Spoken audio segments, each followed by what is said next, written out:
Good morning, everybody. Hello, hello, hello, Africa. Hello, America. Greetings and salutation to all of you.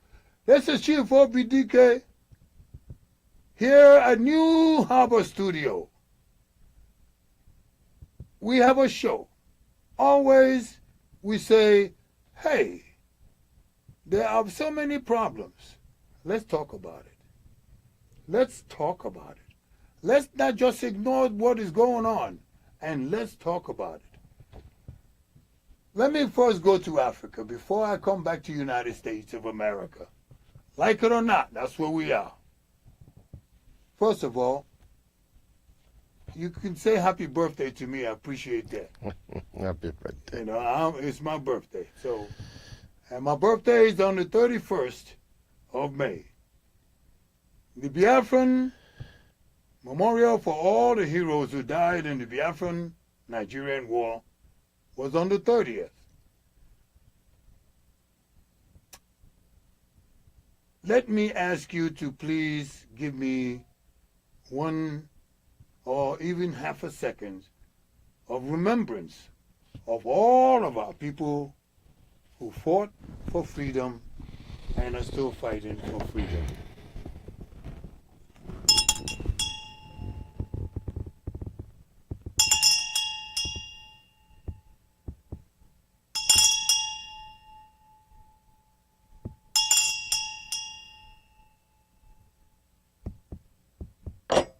Thank you so much.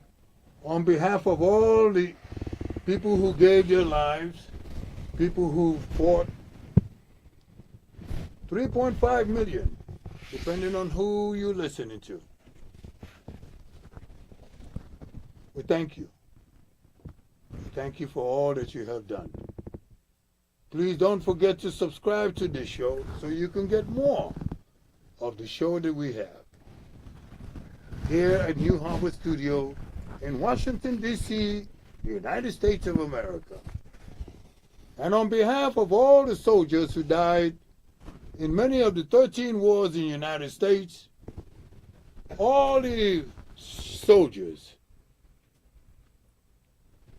we continue to say to you, in Memorial Day that just passed, as a Vietnam veteran myself, I greet all who gave their lives, all who fought for this country, to sustain the country. There are just too many wars. Too many. Please give another 30 seconds to those soldiers who fought in the United States. In memorial of all the soldiers, I also want you to remember the Memorial Day has been told, I've been told, began by black people. But give me 30 seconds in memory of all the American soldiers who have lost their lives in defense of the United States of America.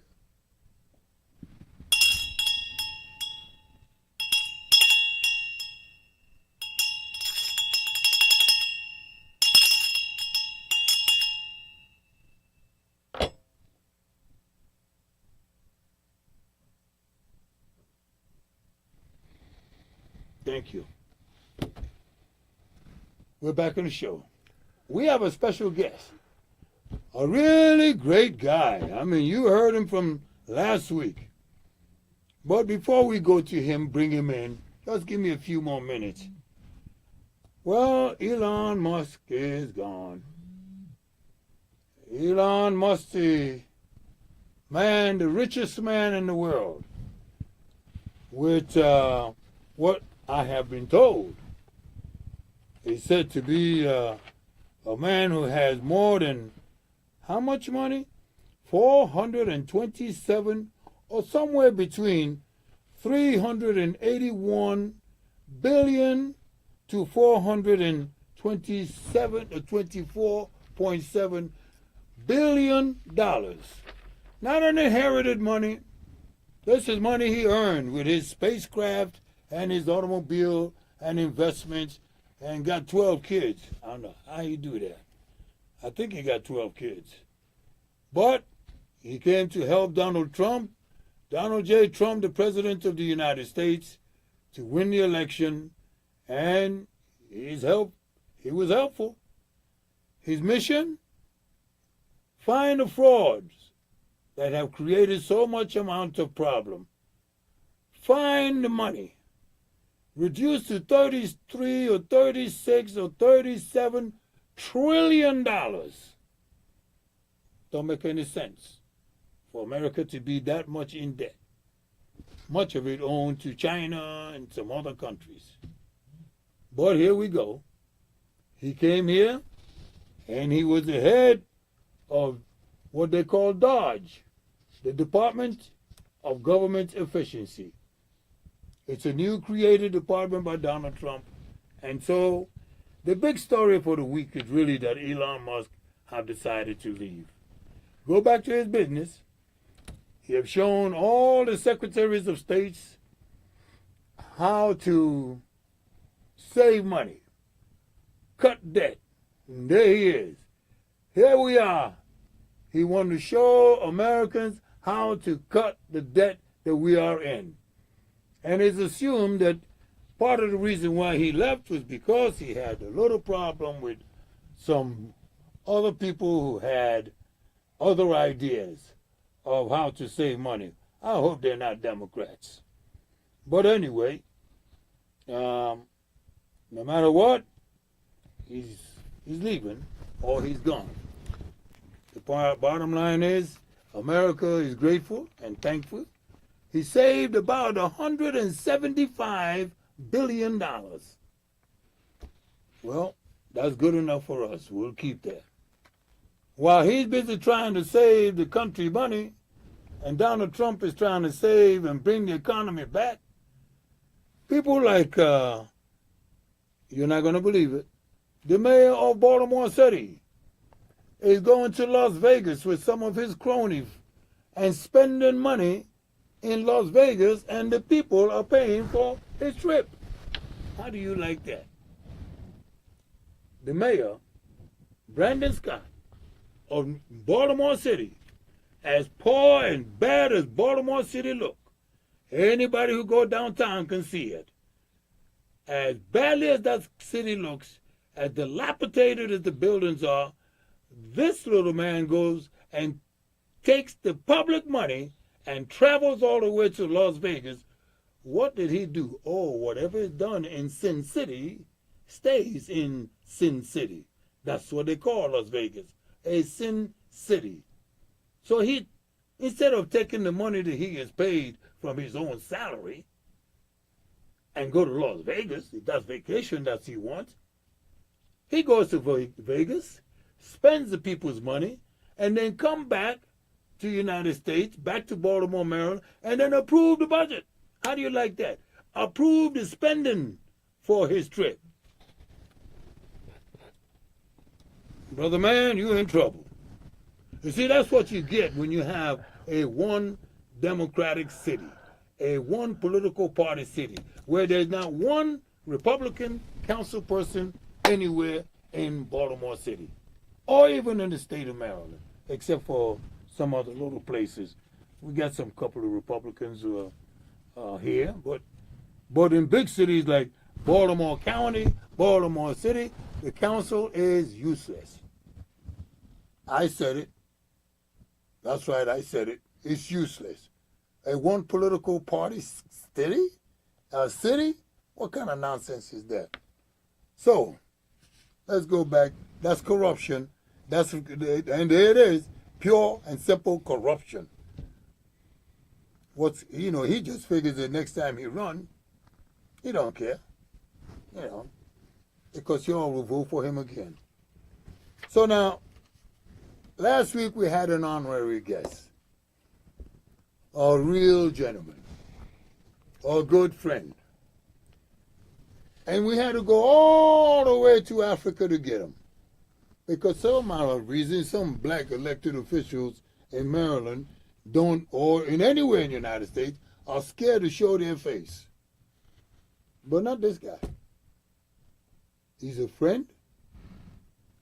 He's a brother. He's African. And he's a great guy. My brothers and my sisters, before I introduce him, I want you to know that occasionally we're going to speak some different language. First of all, thank you for subscribing. What else you got? Ring the bell. And there's something else that you got to do. Write your comments to me.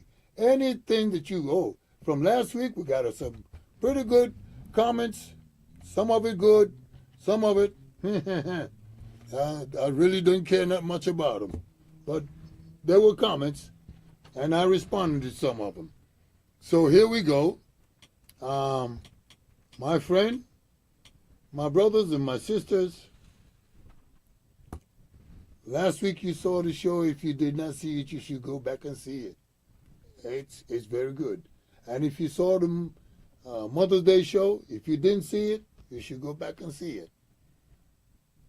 May I introduce and welcome my good friend. Now, let me give you this title, because his title is, he got a title. You know, it's not like the ones we got here. You know, come over here, you can call anybody. He is this honorary guest. That's what I call him, because it's an honor to have him. Great guy, really great guy. Nkemka Okoro Onuma. Say what? What did I say? I'll say it again. Nkemka Okoro Onuma. You know why I said that twice? Because some of you were texting me, what is that stuff you just said? Well, I'm saying it again. Nkemka Okoro Onuma. Now, if you haven't got it by now, well, you know, go back to 3rd grade. He is the chief whip. Now, what's a chief whip? We're going to let him explain to you what is a chief whip when it comes to government. He's an elected representative, and his title in that representation, in that government of the state that he comes from, Ebonyi State. Did I say it again? Ebonyi. E-B-O-N-Y-I. Ebonyi. But now, he's not from the whole state. He's got a little portion of the state that he represents. And he'll explain that to you. Because we're going to focus on Ebonyi State. We'll show you a map of that state, so you can kind of follow up with us as we go on. He's a member of the House of Representatives. Assembly. Assembly. House of Assembly. Now, do I have to say that again? I don't think so. You got it. My dear brother? Yes, sir. Welcome. Thank you. Welcome again. Thank you. Always such a pleasure to see you. Thank you. Thank you. You know, apparently, a lot of people would like to see you too. Thank you, guys. Thank you for the faith. Wachara. Welcome. Nanewi. No. Thank you very much for a second time. No. Thank you. For the second time. Yes, indeed. We did indeed welcome you. Amen. Amen. And Amen. you know, anything that we're just going to open up with Ebonyi State. Thank you. And maybe we'll drift a little bit into Nigeria. Maybe we'll drift into the rest of Africa. But Maybe you give some advice to some people who are elected officials here in the United States and don't know what the hell they're doing. They're taking trips to Las Vegas. Welcome. Thank you. Thank you. My good friend, I know you already recognize your birthday. I think say happy birthday. I'll take that in a minute. Ain't no money that came with it, but I'll take it. Take it. You want my number? You sell me some number. Anyway, Chivo Bidike. Yes, sir. Last week was awesome, and I'm grateful for giving me this opportunity. Mm-hmm. And I think it was more about myself, having sojourned in this United States for over 30-something years. I guess you want more in-depth stuff about the Ebonyi State, the small state that is not being recognized, the small state that has wonders to show to the country called Nigeria. The Before you small go back state, to Ebony State, let me the salt remind of them. the nations. I want to remind your audience. There are some people who may come in and have some questions for him. Okay. And we've already sent out the link. So if you are wherever you are in the world, you want Feel to free to call in. call in, Ask link questions. in, and we will call upon you. So please go ahead on. Yes. And we're talking about Ebonyi State. That's my own state. Having said that, Chief Obidike, I seize the opportunity to welcome the viewers, especially those from Ebonyi State, those that shy away to be associated with Ebonyi State. Ebonyi State is not of that Ebonyi of the old. This is the new Ebonyi. The new And we Ebony are State very on grateful. camera 4, yes, the new We're Ebony very State. grateful to the governor, for the governors that have governed us after the military regime. We remain grateful. Chief Obidike, What is the governor? You got a governor? the governor, yes, we got a governor. Oh, hey, that's The governor is a Right Honorable Builder Francis Ogbonna Nwifuru. Obunna Nwifuru. Nwifuru. Nwifuru. Nwifuru. Okay, Nwifuru. Nwifuru. Nwifuru. Let me tell you something, that in the entire state country called Nigeria, there's never been a time a legislator from the House became a governor of a state, except in Ebonyi State. Ah, that's historical. That this governor of ours was my speaker for 2 tenures. And precisely in June 2022, about June 1st or something like that, we, the members of the 6th Assembly, we gathered and we met with the then governor, His Excellency David Umahi, and we poured our hearts and told him what we feel that the state should look like. And we had to make a petition to the party, our party, the APC party, and the governor. And we made a one-page... PDP. No, it was APC, not the PDP. Oh, APC. All Progressive. Thank you. We made a petition requesting that the House of Assembly, the most peaceful House of Assembly in the entire country, wanted to export their product. So our export from the chambers of the House of Assembly was the then Speaker, Right Honorable Ogbonna Nwifuru. We were presenting him to the governor and to APC that we, the members, desire for him to be the next governor.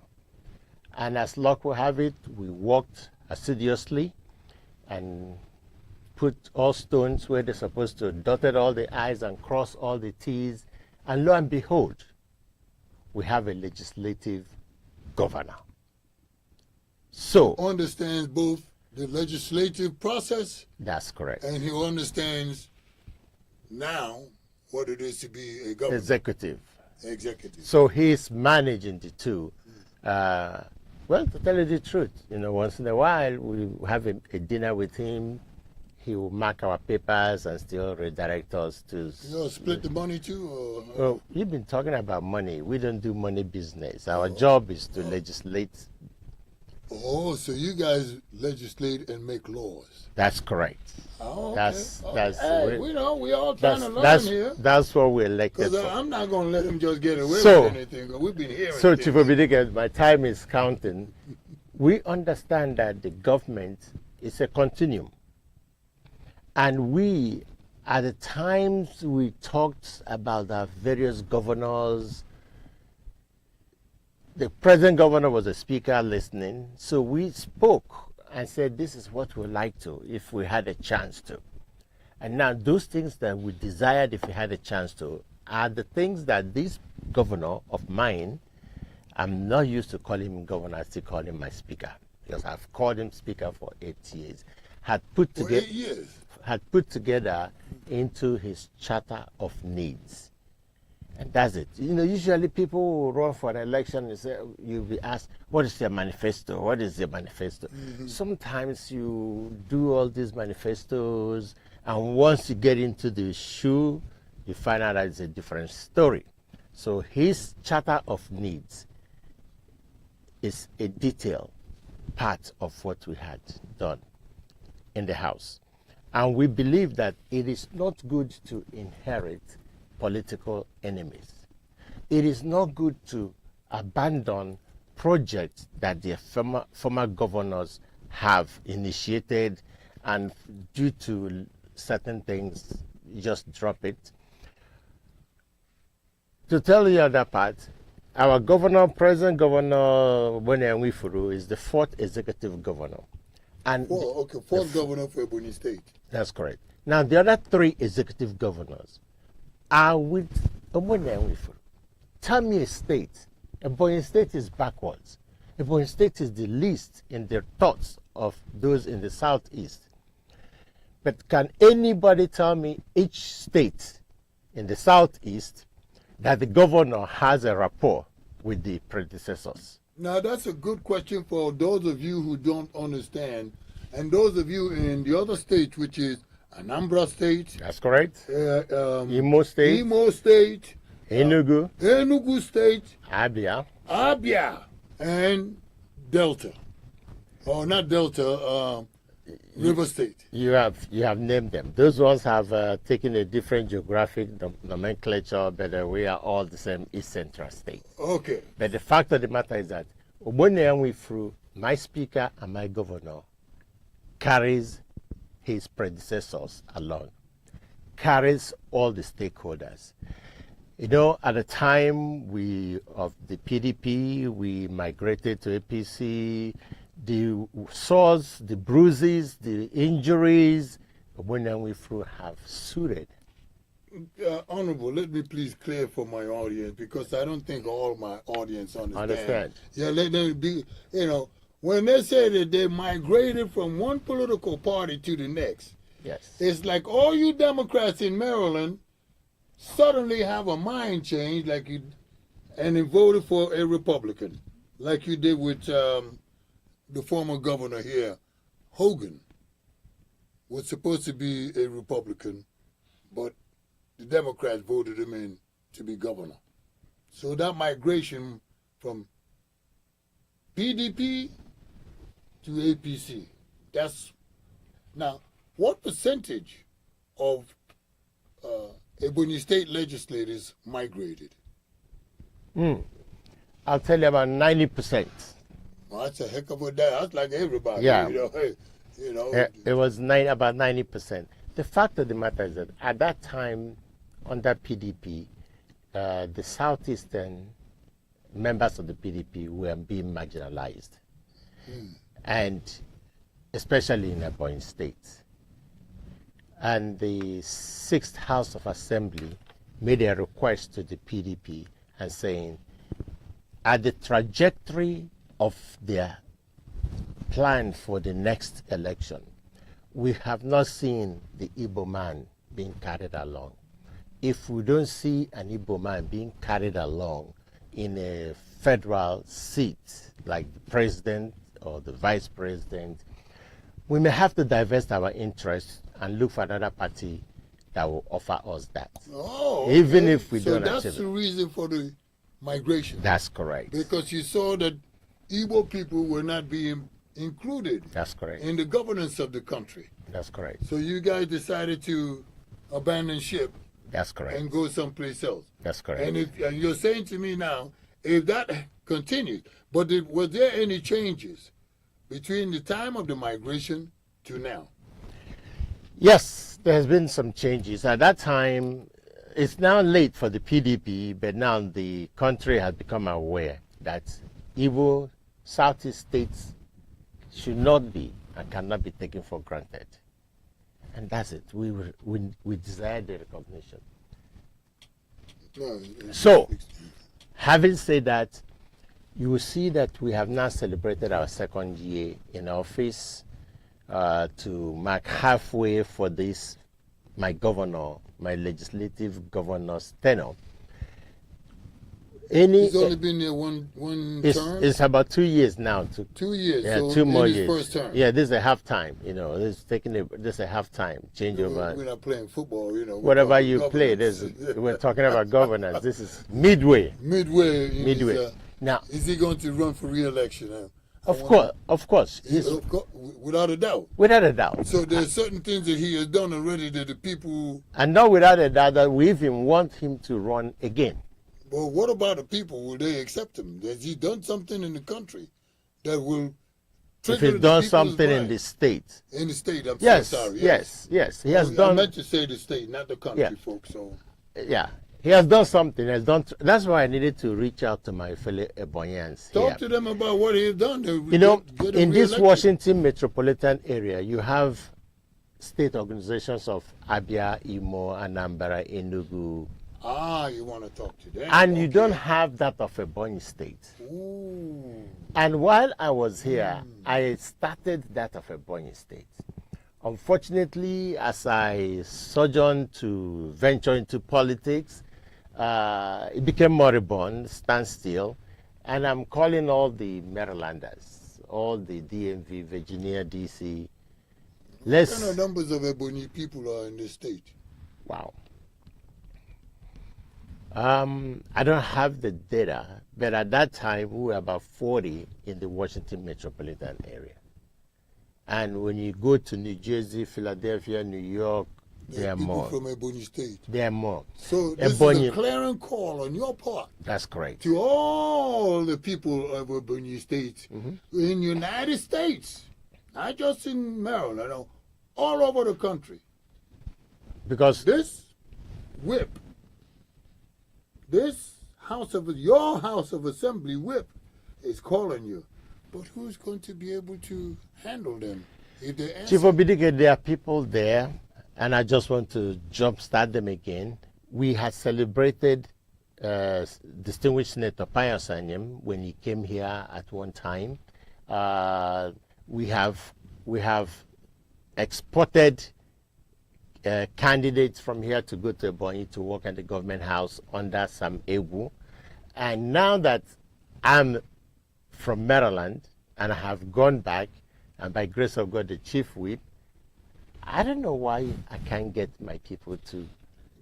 Because even this governor has a commissioner of diaspora affairs. And he's going. He has a commissioner of diaspora affairs in diaspora, or is he over there? Well, it's over there, and there's a liaison person here in.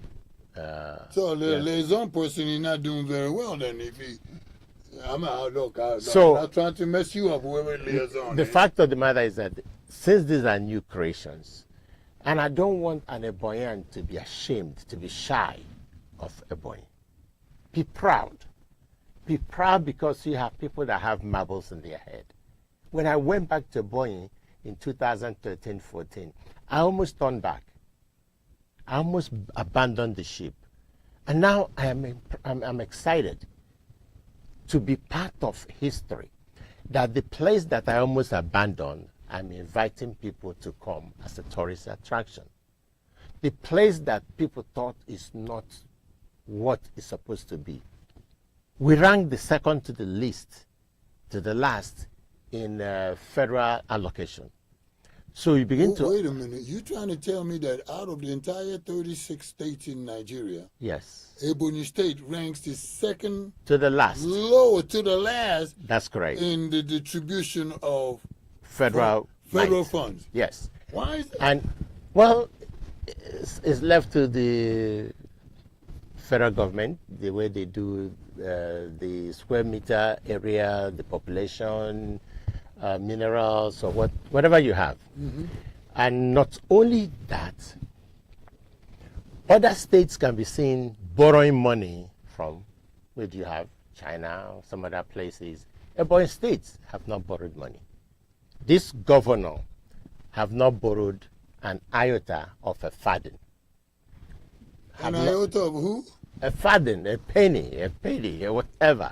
I just want to make sure we understand. I didn't thought he said a faggot, but No, I didn't say a faggot. I said a farthing. sorry, My governor, little people, His Excellency never borrowed Francis, their money, has not borrowed money for these 2 years in not even office. from IMF.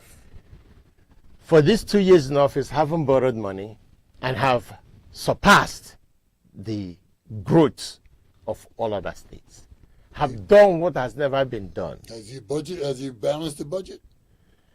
A budget can never be balanced. The United States does not balance budget. Budget is an estimate of expenditure for the year.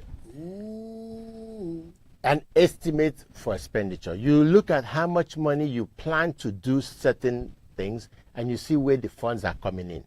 And you have to justify why you have to spend that. If issues arise that the government are forced to spend money that was not budgeted, they will now do amended budget down the road to accommodate that. So when you're sitting down, budget is like a constitution that's continuously, it's been amended.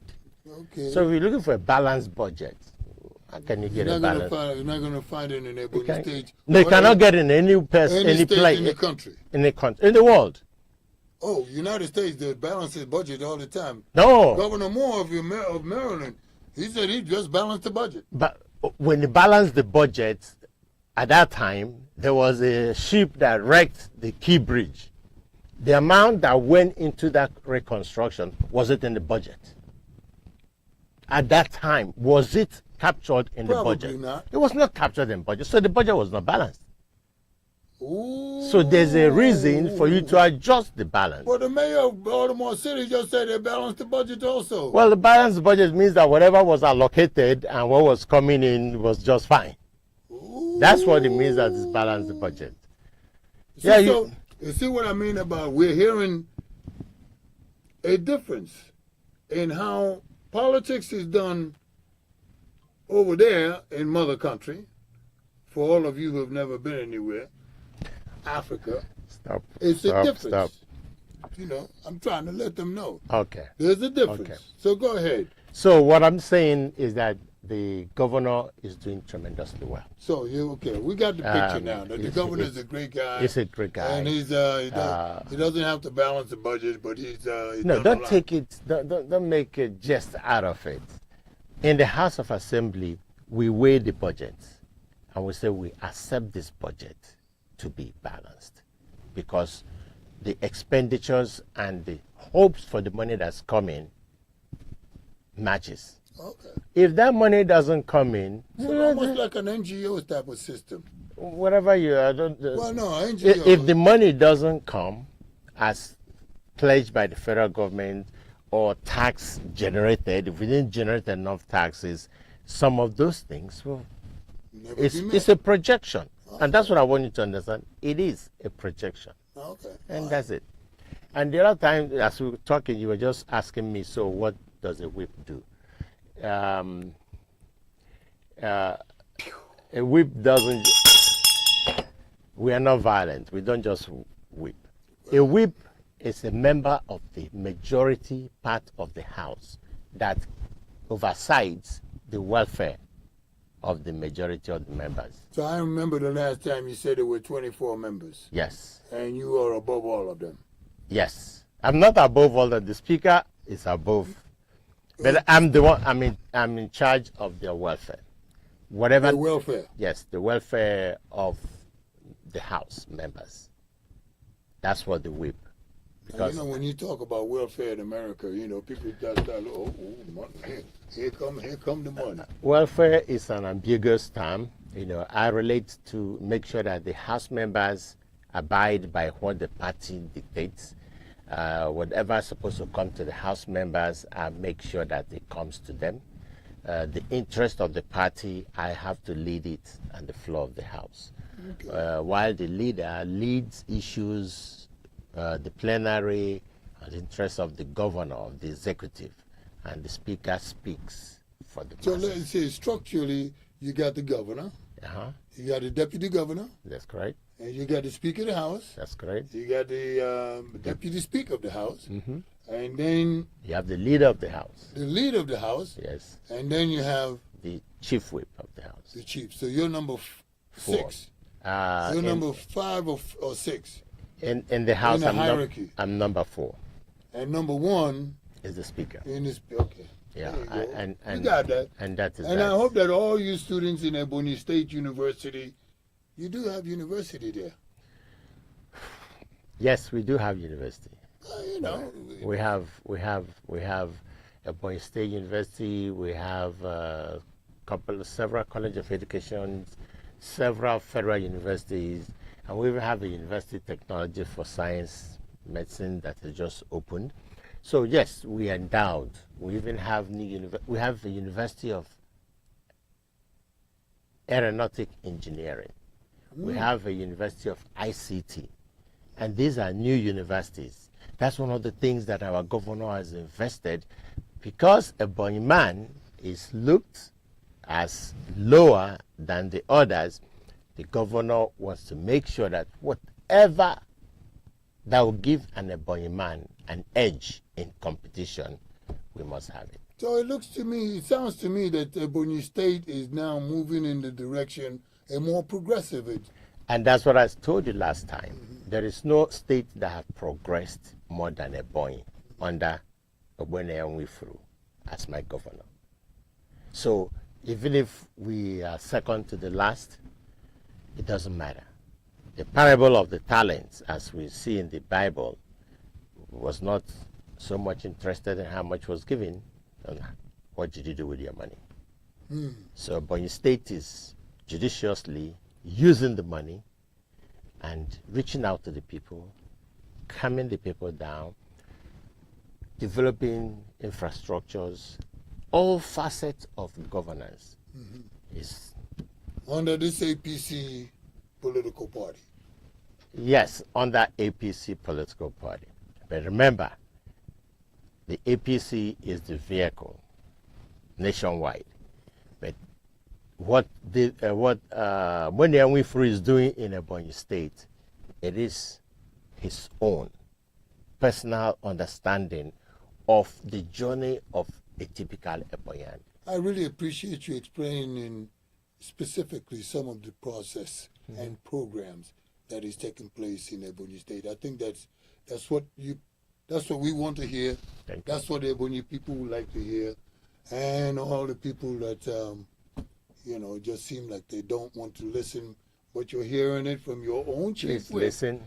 And I'm hoping that you have something to say, questions to ask, that by the time he gets back to Ebonyi State, which I think is very soon, you will have a bag full of comments and mails for him and for the rest of the Ebonyi State government.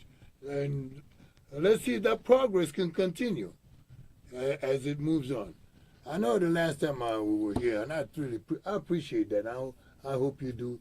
Continue to like us, please. Send us your comments. We appreciate it. We're hearing everything. Don't forget to ring the bell. I think that's all part of this process, and we're not going to hold you too tight. But if there anything that you would like to say you've already talked to the Ebony people in the United States. In other words, brothers over there, here in Ebony, in the United States, Ebony States people, get up for your behind and get involved. That's correct. And stop being wimps. That's right, I said it. You don't like it? Write me. Or bite me, either way. It's all right. That's correct. That's correct. So you got something to say it. You don't need to be afraid. Quiet and hiding. No, stop all that nonsense. Only one world. That's true. You know, And we all share it. What do you want to say to the people at home? Are there some people who in Ebony State who are not stepping up to the plate? well, Chief Obidike, you can't take everybody. There are people, there are the doubting Thomases. They're not doubting because they're not seeing. They're just doubting because it would rather be me than you. What I could now tell those, listen, my friends, it's only one person. Talk to them. It's only one person that can get by through the door at one time.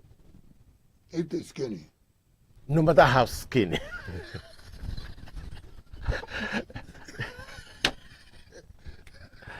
No matter how skinny. Oh, how fat?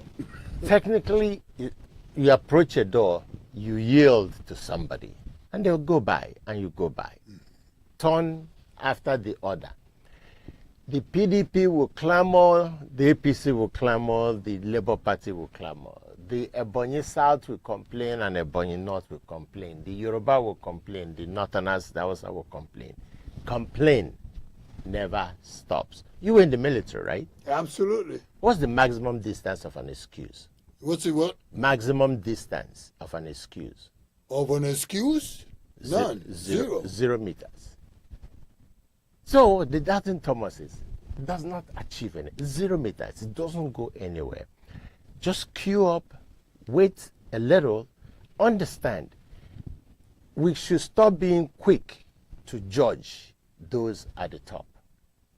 If you are picked up out of the crowd and placed on the leadership seat, chances are you will not do better than some other people have done.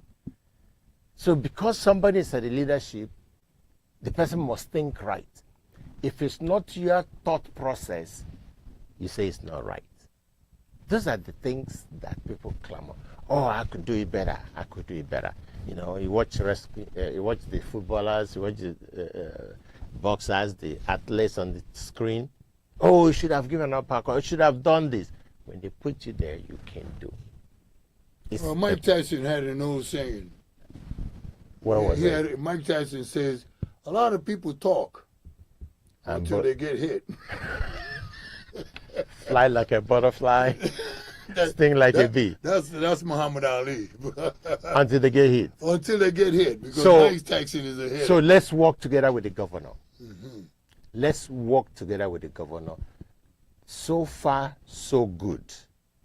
And if we follow at this same trajectory, 90% chance we're doing much better.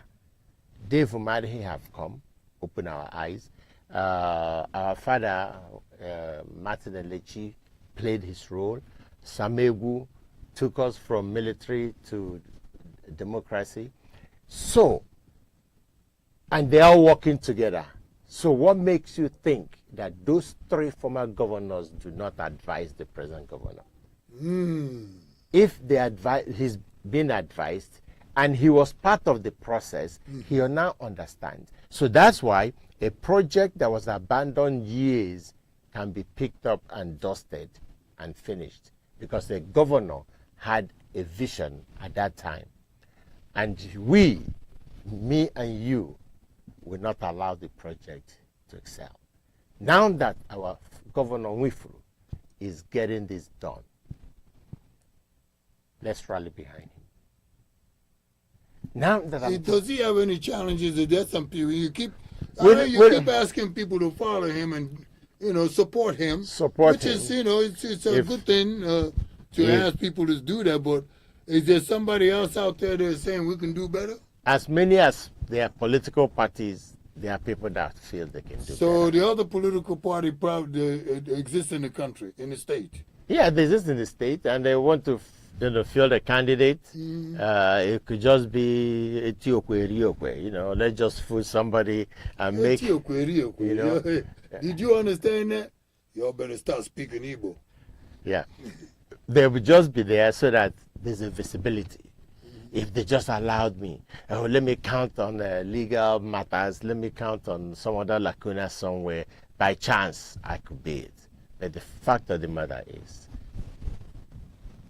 consistency is what we need.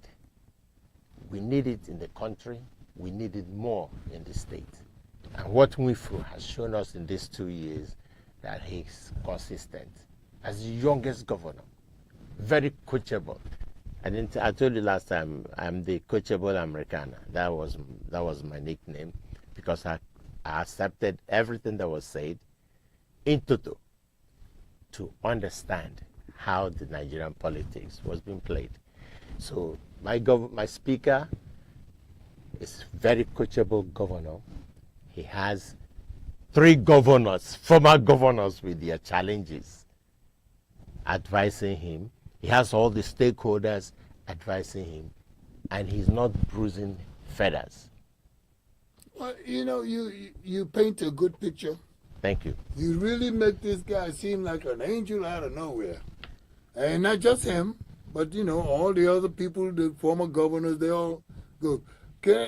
Don't be offended if I switch stuff on you. Or take a little breathe of air. We'll take a break and let me switch something up on you. Okay. Before, because we do have to. America, we Somebody have to pay the bill. Yeah, and you ready? You will accept the check whenever you leave. It's just okay. Okay. Ebony, you might be the lowest one, but there's a tech below you. But let me take a break. I gotta drink some water, and I would like to switch things and bring to you another subject of interest, but it includes Ebony State, and it includes the entire Federal Republic of Nigeria. And it may even include Ibrahim Torres. We'll be right back. This is Chief Obidike with his honorable member of the House of Assembly, Nkemka Okoro Onoma. We'll be right back. Thank you. Take me to a break.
Thank you for coming back.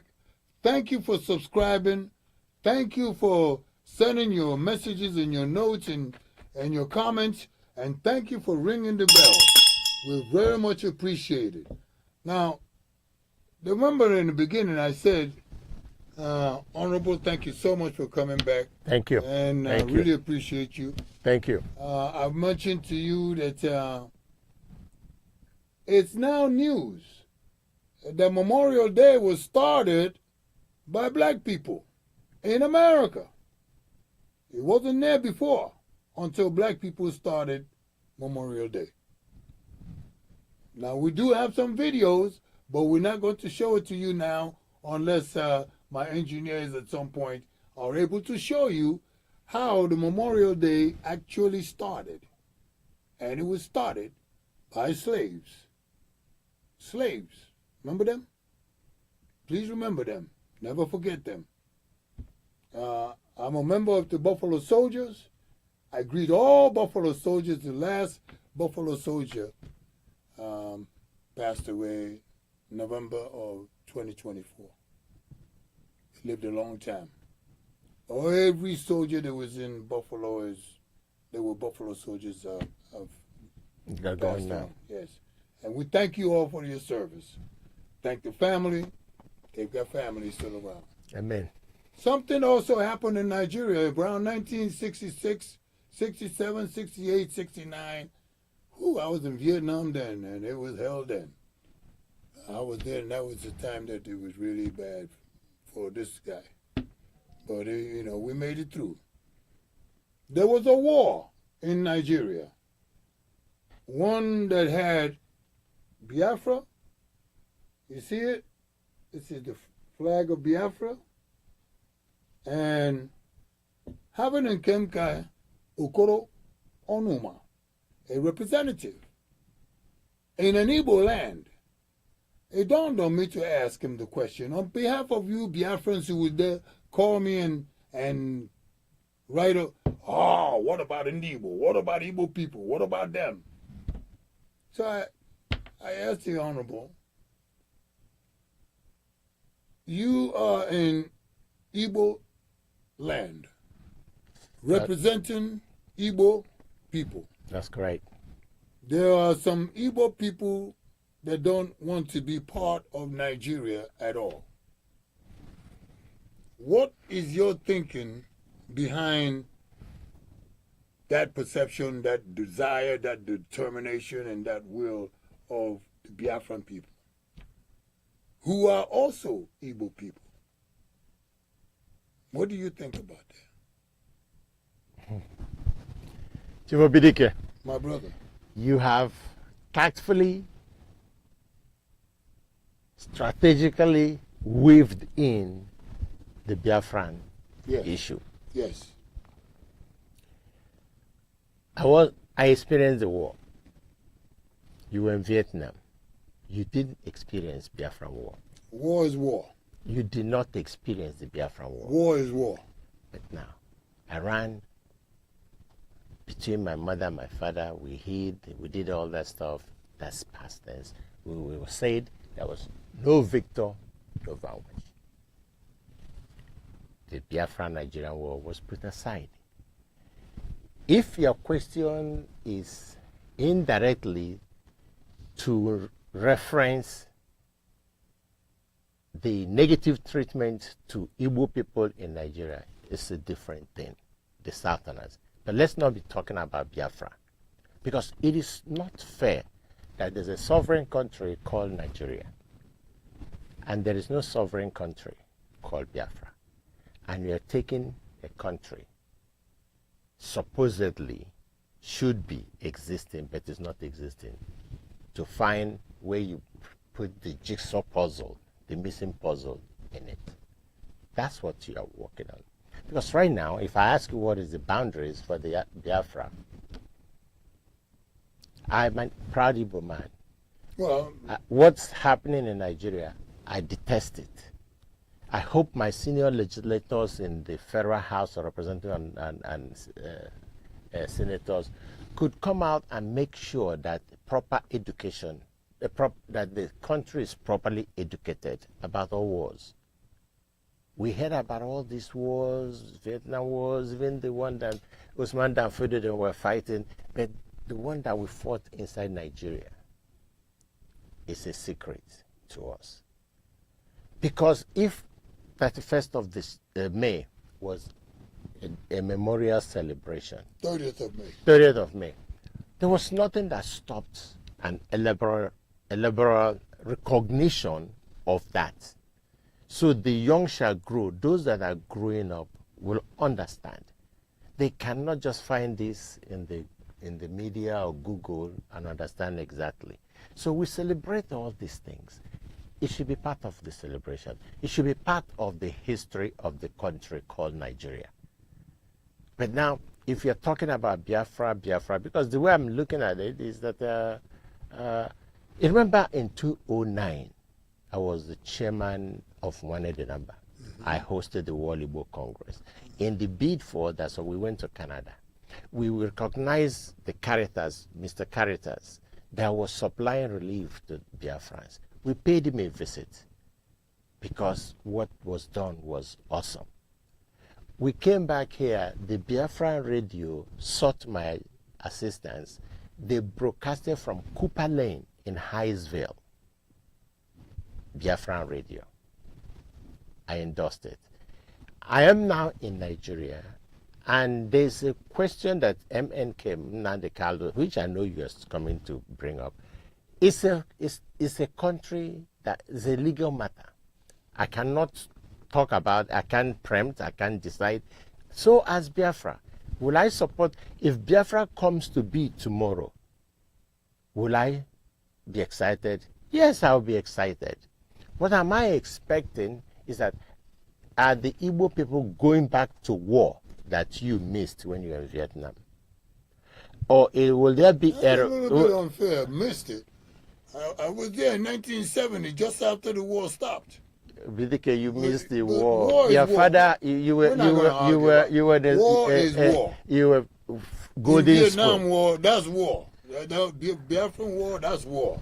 Ugly. Let me tell you. Okay, Let me tell you some Well, you truth. keep saying I missed it. You missed it. You went to Vietnam to fight on Vietnam soil. Constricted. You were Vietnam. constricted. Yeah, yeah. They almost constricted me in 1971 before the war just ended. You fought in Vietnam land. You didn't fight in the soil of America. In Nigeria, we fought in the land of Igbo land, Nigeria land. Mm-hmm. It's a different thing. Let me ask you, do you know who are the people that were actually involved from the outside to come inside to Nigeria to fight the war?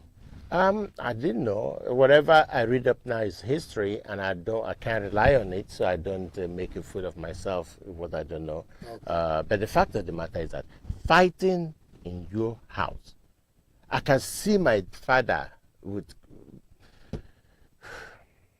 all memories when the shell hit my village in our front yard and the house was vibrating, and he was holding the wall for his house, had earned cash not to fall. Not thinking if he fell, it would have fallen on him. Mm-hmm. Who threw the shell? I don't know. It's a Nigerian fighters, okay. But it was a struggle.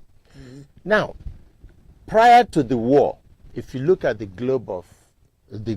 map of Africa, below it, and the Atlantic Ocean area, you will see bite of Biafra. Mm-hmm. After the war, where is the bite of Biafra? Where's the bite of Biafra? Is it still in that water? Is it still below Nigeria? It's not. So what I'm saying that I like due process. If there's a referendum, says this, and the United Nations or whichever ECOWAS, whichever people will come together and says, we think that Nigeria is Humpty Dumpty and he has taken a great fall, let's patch it up, says separate Paul and Barnabas. And they're separated. And Biafra is created. It cannot be created with that ease because there's going to be a haggling. You go down further to some part of Delta Delta, they will say, no, we are not part of, I don't want, you go to River State, not everybody will accept that demarcation line and hook. So there is still some other issues. Where will it be? Do I support the marginalization of the Igbo people from the Southeast region? No, I don't. Am I trying to make sure that anything that pertains to the Igbo people are done with fairness? Yes. I will stand. If the issue comes up in the House of Assembly, I will contribute my quota. But as we're now people from diaspora drumming big support for Biafra, wow.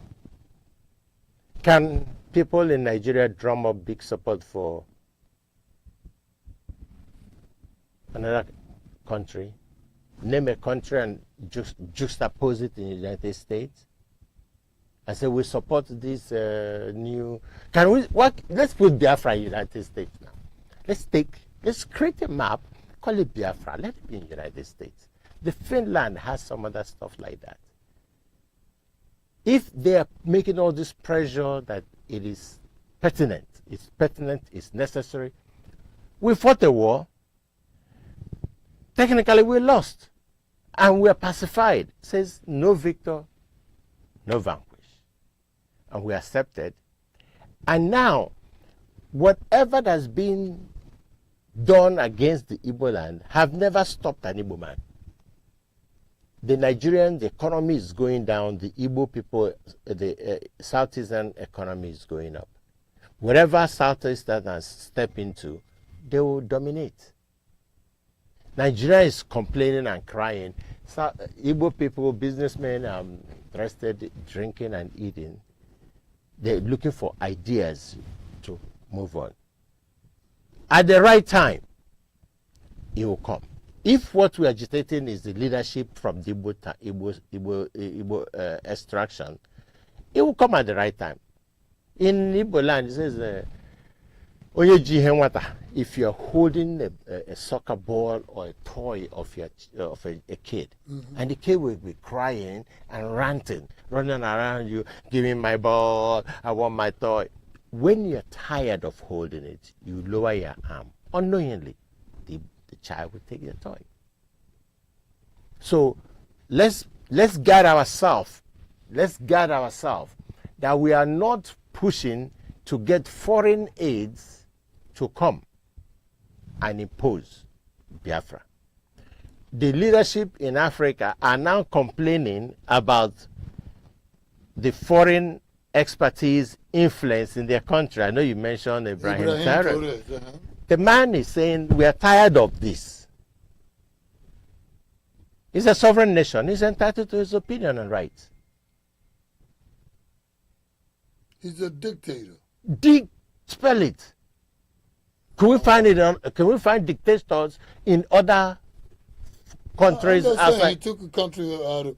When I say dictator, I'm simply saying it's you were elected. The people cast their vote for you to be in the House of Assembly 2 and 3 times because of the wonderful job that you were doing. Yes. But this guy, he took the country by force. Is there a difference between the two? He took a country by force. Is there any record of him killing members of his country? Did he kill anybody? He took the country by force and says, I come in peace. I come in peace. Let's wait. Let's reevaluate. These raw materials are extracted from here. Peanuts, processed, and comes back at a higher price. Same stuff goes on in Nigeria. Same stuff may go on in Biafra. Whoever chaperones you to a comfort zone will ask payback. Russia. Who just Biafra? Who's backing it up? Well, who's backing Nigeria? So I'm a great supporter of Biafra. I was in the boys' company, but the fact of the matter is that let Nigeria breathe. Let the people in Nigeria come up with what want and negotiate so that there will be a referendum for a peaceful separation. Any violence is detrimental to the development of the people. If it's May 30th, we want to recognize, we should be bold enough to put it as a bill to recognize the people that died during the Biafran War. Would you put it up as a bill in It is a federal state? Yes, if it's a federal issue, it's not a state issue. Well, you heard that. Yes. My engineers is pointing different fingers at me. Yeah, they'll point the finger at you because you started talking about some other people. No. I mean, the time is up. That's what the fingers mean. Mr. BDK, I am not coming back until next year. So I'm not coming for the third you time. come back next year and you'll come back here. Because I'm sure there will be many things that happen between now and the time that you come back. But I appreciate your candid narrative, your candid view of what is going on. We didn't really cover that many. I know. We did focus a lot on Ebonyi State. And I appreciate that. And we really have to go, folks. I know that you want, I'm going to hear from you. Go ahead, type it in, right? Type it in. Just write to me and let me know. I guess nobody is calling. That's fine. No, we appreciate that too. You know, time is done. Believe me, because that will be an extend. I don't want a 2-hour, broadcast. But we may be having some people, and if you're interested, and you've heard him on Ebonyi State, on Biafra, on Nigeria, on Burkina Faso, on Africa in general. If you are that interested, and I mean really interested, come on down. Call us. We'll get you right here on the hot seat. Nkemka, Okoro, Onuma, Ebonyi State. Wake up. Congratulations if you're doing what he said that they're doing. Thank you so much, my brother. Thank you, bro. That way. Thank you. Daaluna. Dalo so. Email off for my. Dalo so. Dalo so. Email off for my. I did that say ka. Ka. Yes, can repeat it as many times. And you stress the emphasis. You've done well. Thank you very much. Ka. On behalf of New Harbor Studio, all the staff, our engineer, thank you all very much. Biafra forever. Thank you and goodbye. This year, Biafra forever. How can Biafra be forever? Why not? You got Ebonyi State forever? No, but I mean, how did Ebonyi State come the camera is off. The camera.